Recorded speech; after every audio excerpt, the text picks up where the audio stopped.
Well, hello, good morning. This is Sarah from SarahLCook.com, and you are live with us on Between Us Girls, or you're watching the replay. Either way, we're so glad that you are here. Between Us Girls is a group a collective, a community of women that desire to have friendship and connection and voice, as well as commitment to their space of daring, of using their creativity, of using their gifted abilities, of using their talents to bless the world as well as to help themselves become better women. So we're so glad you're here. Today I'm joined with Dr. Edith Johnson as well as Gail Roddy. And so why don't you ladies go ahead and introduce yourselves, tell us a little bit about where people can find you, and then we'll start into our topic of indicators that it's time to check in. You know, it's time to maybe reflect on where we're going and be prepared for the next season of life.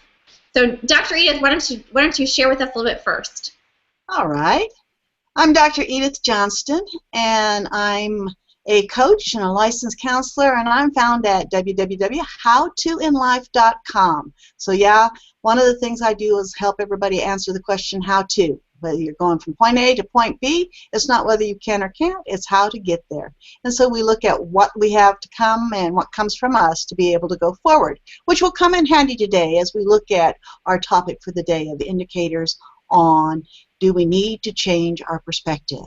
Miss Gail Riley, why don't you introduce yourself, please? Hi there. Thanks, Edith, and thanks, Sarah. I'm Gail Roddy, and I am a author, speaker, writer, and I blog at gailroddy.com. I put out a short video every Monday called Your Morning Hug with an inspiration to help you get your week started. I am passionate about bringing women together of all generations to commune with one another. I call it calling all women to the well, because that is the change that the world needs, is women's voices, as we do here at Dare Whimsy, women's voices coming together, sharing our stories to both uplift us, our families, and our communities. So that's my story. Sarah? Yeah, right.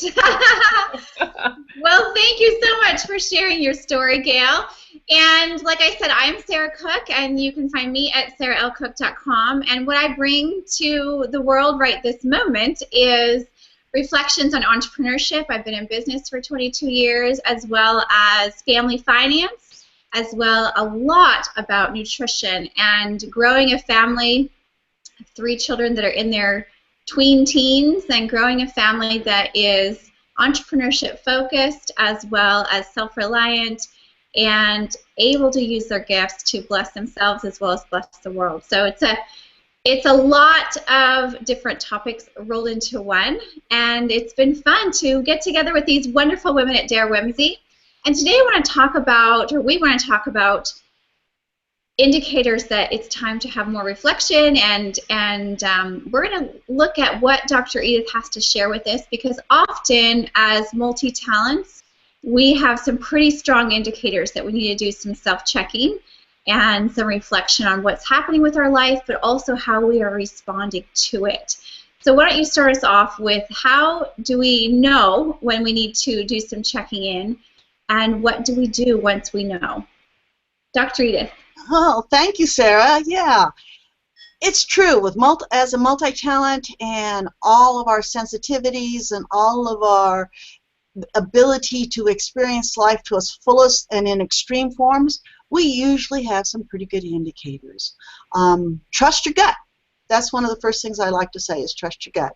If your gut is, or if you're feeling discombobulated, out of balance, overwhelmed, it doesn't feel right, it hurts, there's something amiss, you don't understand it, you feel confused, you feel like you're biting your head against the wall, you're going around in circles, that everything's in chaos, probably is. So it's a good thing then to say, all right, time to take a breath. I need to step outside of myself, step outside of the situation. And that's actually a technique so that you can become a neutral observer, so that you can be that little guy sitting on your shoulder here saying, okay, what's going on now? This is what I see. I think you better take another look at it. And in that way, we can neutralize it and become an observer and say, what am I feeling? Where am I coming from at the moment? I'm a little grumpy. That doesn't help matters at all. I'm not looking for the joy in the moment. I'm not looking for the perspective that things can get better. That's not where I'm coming from at the moment. Everything is really sour. And that's a good reason to say, hey, take a minute, take a breath. Because what is the reality? And a lot of the reality depends on what your attitude is and how you look at things. So being able to be an objective observer at the moment, take that breath. Take that moment to say, what's going on with me? Then the next step can be put in the shoes of the other person on your feet. So yeah, taking a walk in their shoes. What's their perspective at the moment? What are you aware of? And if you're not aware of it, how can you become aware of what's going on in their life completely? As much as you can. And sure, in certain situations, we're not going to have a whole lot of information. But if we actually observe, we can see at least and feel, because we're empathetic, and we have empathy. Tongue's not working this morning. Good morning. But we can then tune into their experience, because that is one of our assets. At the same time, that's going to create confusion for us.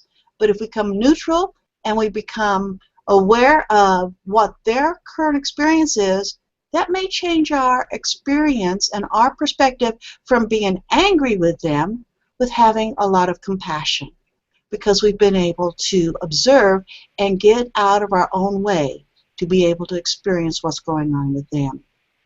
So, absolutely. Trust your gut. And Miss Sarah, what were you going to say now? Well, I really I was really intrigued by what you talked about with take yourself out of the experience and try to have some empathy, because I know sometimes we have things that come at us and we feel like we should respond negatively, or we do respond negatively. And really, this last week when that's happened to me, I've tried to say, is this about me, or is this about what they're feeling, or is this about some other experience that's going on with them? And it's been interesting to have that pause, that observation that you talked about, and that asking myself that question, because that question, is this about me or is this about them, helps that neutralization take place, so that you don't just fly off and respond in some triggered way that leads to more destruction, more craziness, more chaos. So I appreciate that you talked about the observation and taking yourself out of the picture, and then also having empathy and using your intuition. That's really good. How about you, Gail? What else do you have to say with this topic? Well, ladies, you both brought up some good points, especially Dr. Edith. You really lined it out well. My tongue's not working so well this morning either. But the first thing I agree is that the first thing I do, let's say I wake up feeling sour, that's a perfect word, because I found over the years that my sourness often has to do with something I consumed the day before. Perhaps I didn't eat properly, I had some junk food, what my body considers junk food. So I'm going to wake up that next morning and not feel well, because my endocrine system has been set in full blast mode. It's upset, blood sugar, blood pressure, everything is out of sync. And I can really feel that. I don't know if many people can, but I can really feel when things are out of sync with my blood sugar and blood pressure and all those body systems. So the first thing I have to do is recognize that, and then the second thing is to feel compassion for myself. Dr. Edith, you talked about feeling compassion for other people when you go to that next step. But that first step with me, I have found, is that I have to have compassion for myself.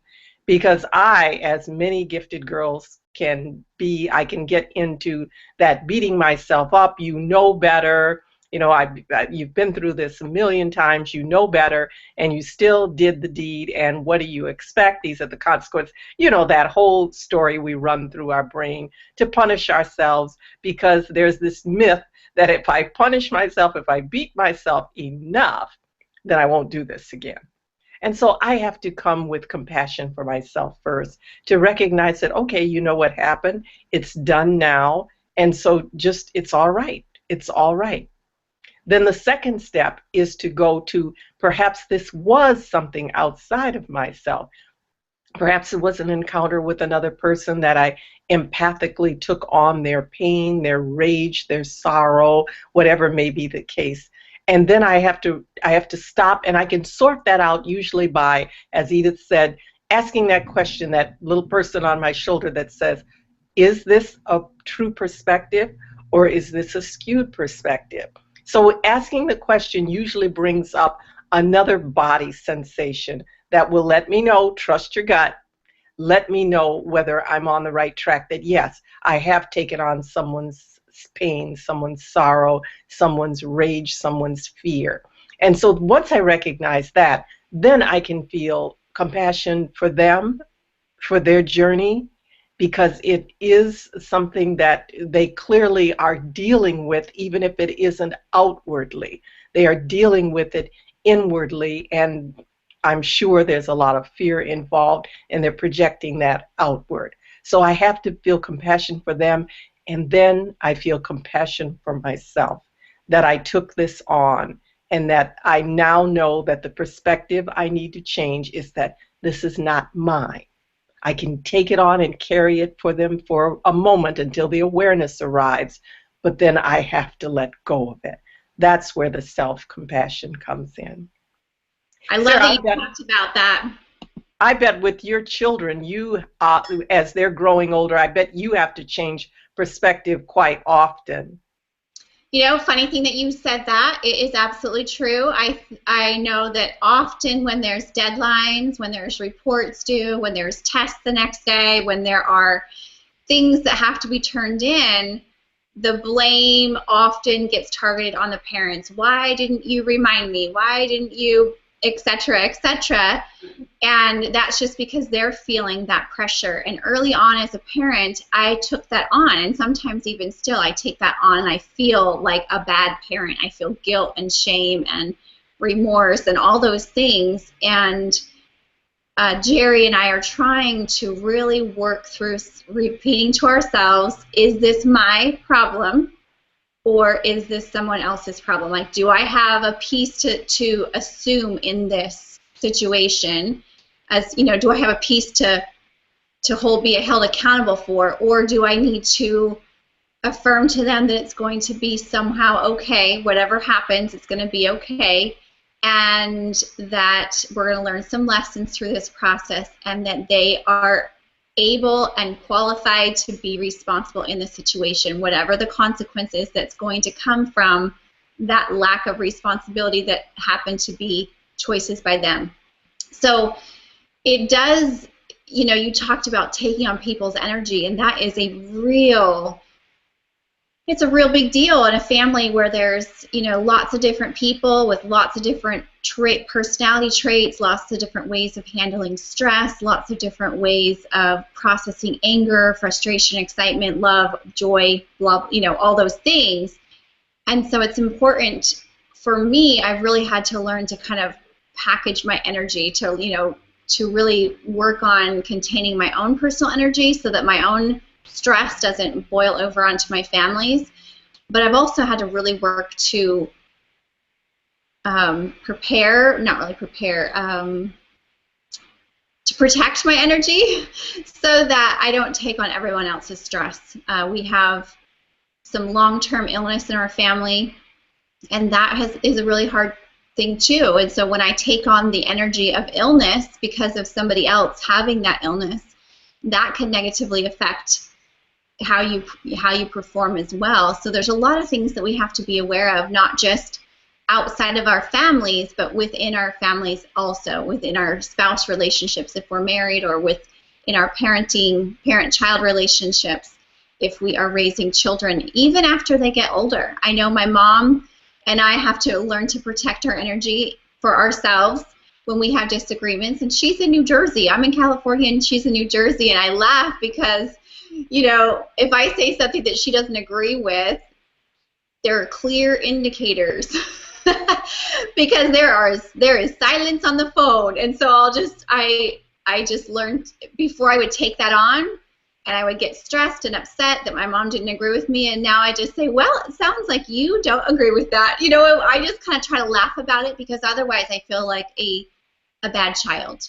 And it's important that we learn to see those triggers in our lives, and that we also learn to have tools and practices that allow us to work through those triggers, because otherwise we sabotage our ability to perform at our, at the potential that we've been created to perform, and we also sabotage our relationships, because I could stay mad that my mother doesn't always agree with me, and she could be disappointed and stay mad that I make choices that she doesn't approve of. However, we've learned to come to the consensus that it's okay to disagree with each other and that we still love each other. And the same thing has to happen for me as a parent in raising tweens and teens. So, Dr. Edith, you talked a lot about, these indicators and all these different things. What do you do if you haven't perhaps been made aware of those things within yourself? Like, how would you help someone begin to identify? Because as a child, you might be ranting and raving, or you might be super stressed out, but you're not even conscious of those emotions yet. So as a parent working with a child, or as someone in a relationship with someone who is not aware of what they're doing to themselves, how would you begin that process of helping them to become aware so that they can work through what they're doing and how they're responding and make better choices? Well, it's emotions, and actually having a vocabulary for emotions is really sometimes really tough, because we feel it, we react to it, we respond to it, and it doesn't matter whether it's exuberance or depression or pain or anger. We respond, and even we may not have actually identified it. Words provides a body of knowledge so that we can better understand concepts. That's across the board. That's the reason why we have labels. That's the reason why we have words, is to be able to better communicate, and a lot of that communication starts with us. So it's many times easier, rather than starting with the emotions, I actually come back to what's important to you, what's your values. Because those words, what's important to me, are easier to identify, okay? Why is that important to you? How does that make you feel?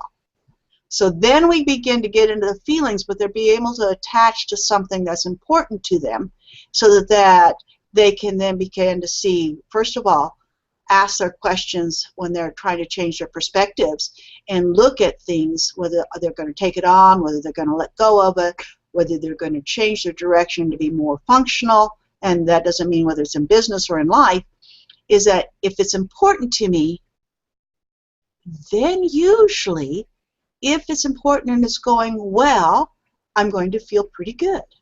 If it's important to me and it's not going really well, I'm not going to feel very good. So then we can clarify the feelings, because we've got something that they can work from, something that there's a reference point that is actually, in more cases than not, of value to them, and they have an understanding of. Even children, well, is that important? Do you really need to do that?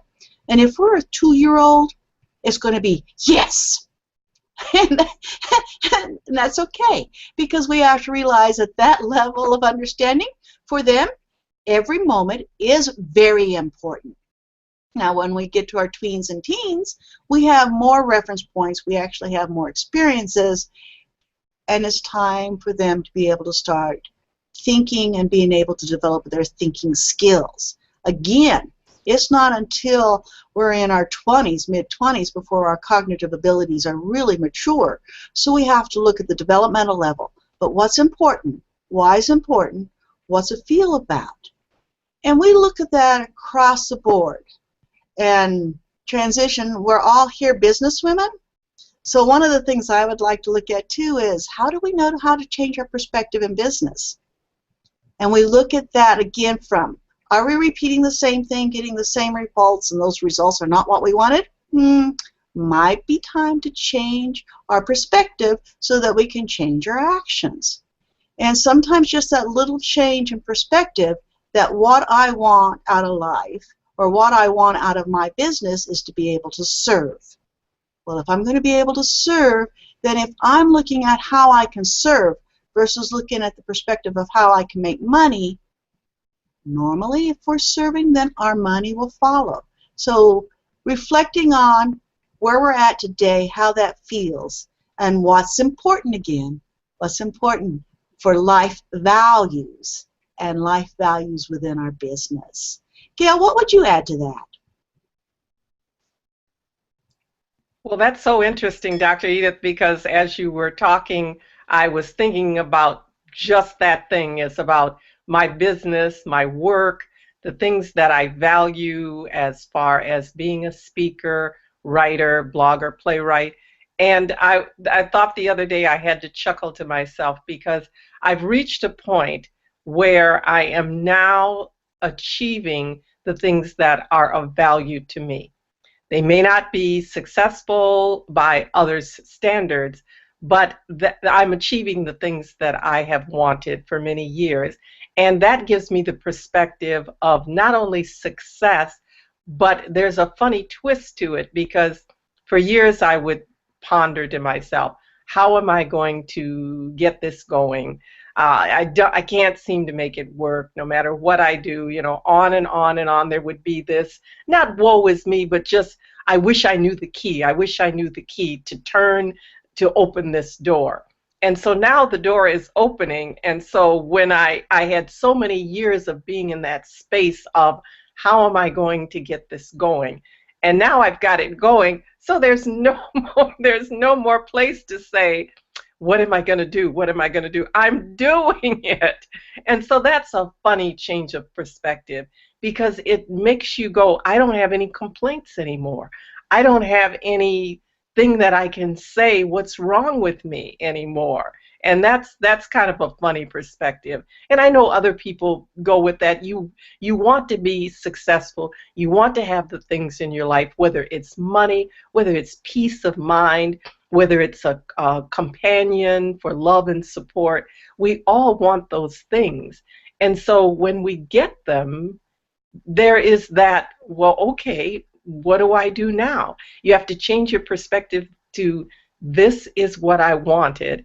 And now that I am achieving it, I don't think you ever get there, but as you're moving on that journey and moving into that space of peace or contentment or love or companionship or buying that BMW or whatever it is that you want in your life, once you're moving into that place, it's a funny twist that, okay, now I'm here. How am I going to enjoy this? How am I going to move this on? Is there somewhere else to move on to? And I suspect there is. As long as we're breathing, I suspect there's always a place to go after this. But it feels good. That's the bottom line. It feels good to be moving into the space that I've wanted to move into for many years.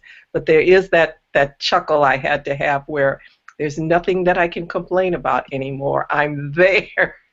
Yay, So I don't know, can you relate to that at all? Yeah, and I love what you're saying as far as, you know, that place of arriving, that place of feeling like, okay, this is what I wanted. And I think one of the things that's really important when we have that indicator that this is what I've wanted, this is what I've dreamed about, is to really pause and see how it feels. Is this place that we've dreamed about what we really did want?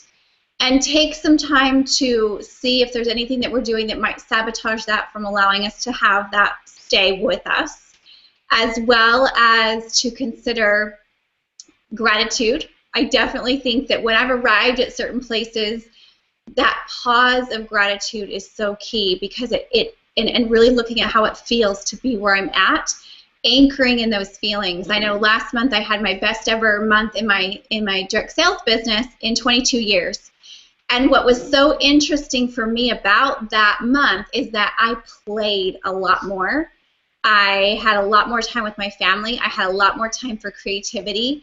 And I thought, could it really have been this easy? Could I really have had this experience so much sooner had I learned to let go of the outcomes, let go of, oh my goodness, I got to make this happen. And so now that I've experienced that experience of here's what I wanted and I did it, and it was easier than I expected, I'm looking at my day and looking at my hours and saying, okay, is there a way for me to make this more fun, more enjoyable, more graceful, more flowing? And those questions, those things that I can ask myself to change perspective have allowed for so much more joy in my life. And every day I want to pinch myself because my life is just so awesome. But it took a lot of years for me personally. It took me a lot of time for me to get to that place, and a lot of overcoming some pretty intense trials before I realized that it was okay to let things flow. I think as gifted women, we feel like we have to work more, try harder, be more, do more, get the bazillion things on our list done, and we miss out on the fact that some things can just be in flow.